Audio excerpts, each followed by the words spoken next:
कोठावा ऊपर पापा मोरवा बोले हो मोरवा बोलिया सोहावन लागे हो मोरवा बोलिया सोहावन लागे हो आजू के रतिया पापा जागल रहिया हो आजू घरवा चोरिया हो जाइए हो आजू घरवा चोरिया हो जाइए हो गैया भैंसिया अरे तार पाते के कहिया जाई हो कहिया जाई हे में पात द पुड़िए पा ऐसे फूटल है पुड़ी तोर पात से कहियो तू फूट जाई तो हम त खुशे हो जाती गर्दनिया दाब के कहियो लेबी तो काम राम नाम तो सत कलो अपन हाथ से काहे के मुआएंगे जी आ तले एगो चूटी के मुआइबे ना कनी ओ तार बतिये से चूटी मर जात हुई सब मुआवे के कोनो जरूरत नहीं खे ई सास माई का है पुड़िया काहे फूलल का आटवा नहीं मरले निमन से यही से फुरत नहीं खे देखो रानी हमार दामाद जी आवत ससुरारी में पहला बार शादी के आए यही से पहला बार स्वागत करेला ससुरारी में दामाद आवे तो ये से पूरी सब्जी उनका रखे बड़ा पसंद बुचिया कहेले हमार ना आ दू दम बढ़िया से तनी पानी से सस सवर दिह देखे तारा हो हमर सहज अरे खा ले हक ले जो पहले बस नहीं खिलागा सास ना होंगे जी दिमाग खराब कर लो अरे लोहिया काटत गाल हिले बेला तमे जो बनवा रामा लोहिया काटत गाल हिले बेला तमे जो बनवा रामा भैया के बोला दो न दो डोहरा ता गजनवा रामा मार दे बेला ना मारे खींच के चपचा घर में हम बना ली जा सास में कबे से बैठा के हाई कर हाउ करत ले भी कुंगा तू घर में जा अरे बासमती धनवा के चाउर हो रे माई पगल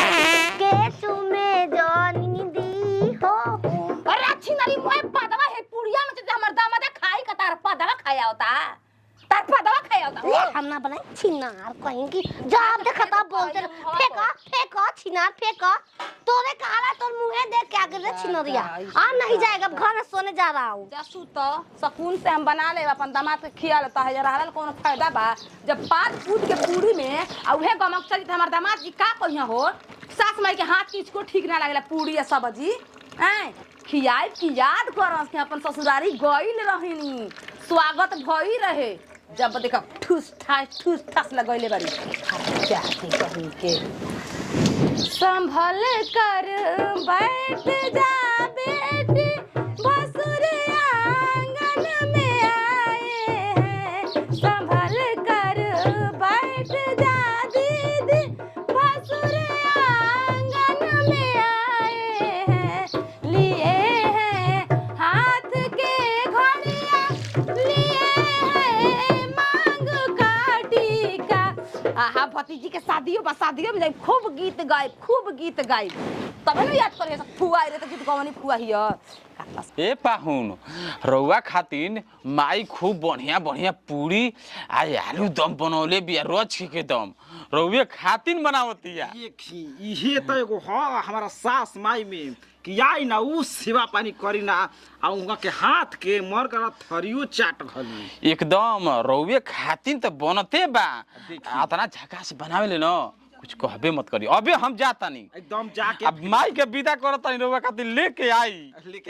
बाड़े अपन पापा चिन्हस दामाद हो इहे हम की दोसर हवा परछी की ना हो इहे हम की दोसर हवा परछी की ना हो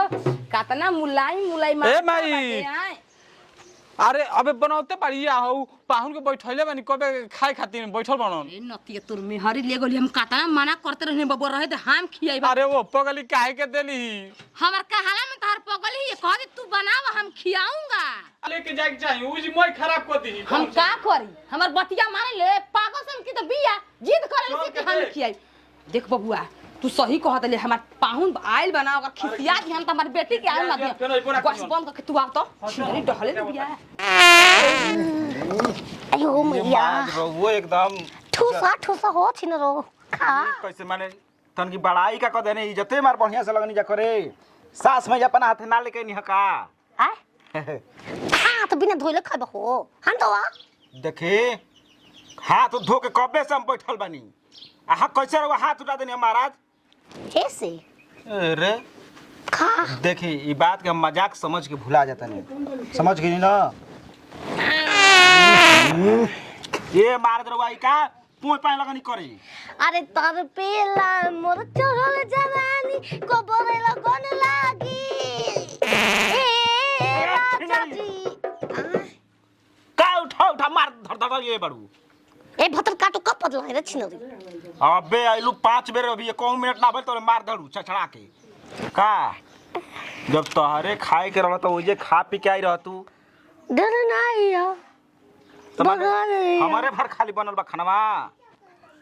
ये आज रउआ हे तना रोआ तने हमरा मोह दया गेल कैसन सास बा त हे तरे मतलब कि तीत लागल बा आँखिया में आंसू बहता आंसू बहता कि मार थुकिया थुके बाबा तनी रउआ गजब खाना कली बहता असली का के बई महंगा बा आंसू का मार देखिया मुंह काला मत कर कहतनी कबे के मुंह में पानी आ सारा घुटाए जातनी खाना के जगह अरे वो मार धराई ले बनी एगो पुड़िया दा ना हम झूठ छूटा छूटिन के रात हम कैसे रोवा के दे ना देबो तोरा पहनी का ना देबो दबन तू ना देबो हमारे खाए का हमरा के ना देबो छिनरो कैसे ना देबो एकदम है भका फेरा ए सास नाई ए हिजी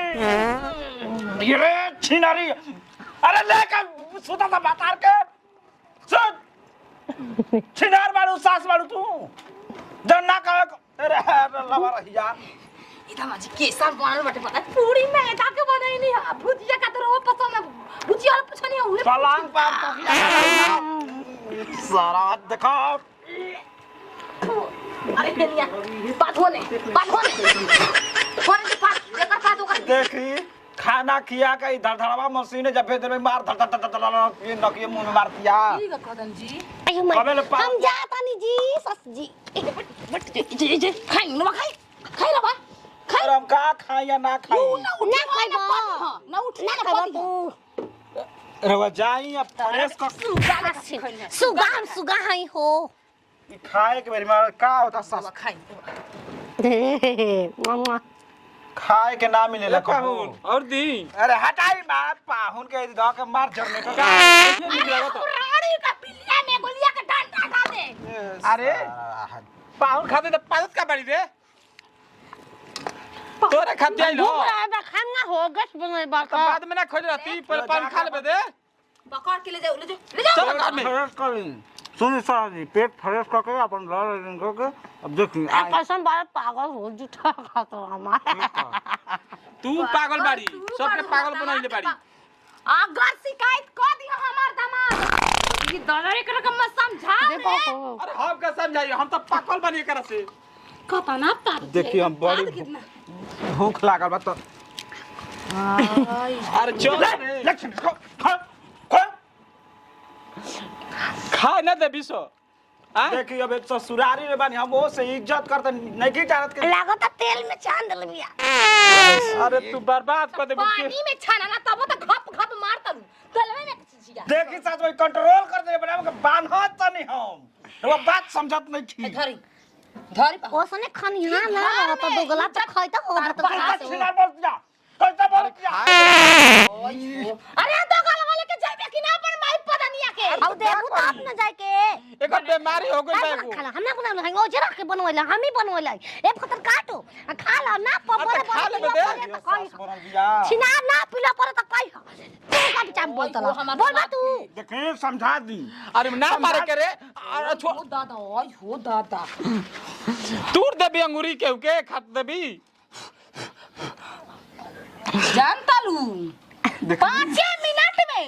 5 मिनट में ठंडा कर दी तोरे चलते केहू मेहमान नहीं खाना के खा के आए के तन की आप मरद से भेंट नहीं के भलिन का हटी जाए घर में मिले ए मेहर मौगा छी ना मेहर मौगा ह दो भी चलता कि ना जल्दी हमर सास पे कहतनी हाथ मत उठाई है धर हाथ ले जो भैंगवा के ले जो है पूरी धर हम खियाल पंदा मत भाग चल तू खा दे हमरे जूठ खाइबो जिंदगी भर ठीक है ओ हो जाता कैसे मले रे हटे हटे मारो थोड़ी कबर जी छिना कहीं के मार पिन थोड़ी कर ले लो ले बा ए खाती मार बोल वाला के जान ना हो तू को तो ये जा कबर है कबर छिनारी सास मारू तू पाउ पाउ कह के पाउन के धागा हुलवा दे आलू ए पाउन आपके ससुर नातिया पैसा पर लो भागे पगली से बियाह करवा दे तो रवो ठीक नहीं खी देखी आज ले अब नाता मैं टूट गई अबे दही जमा के मैंने अपन हाथे खिया के भर झगड़ा कर हम अब ना खाना हट भले झगड़ा करके जाई ना वो ससुर कहे जाई अरे गौरी लड़की पैदा कर दूसरा तमादू तार उहे आई जाई हम ना जाई ना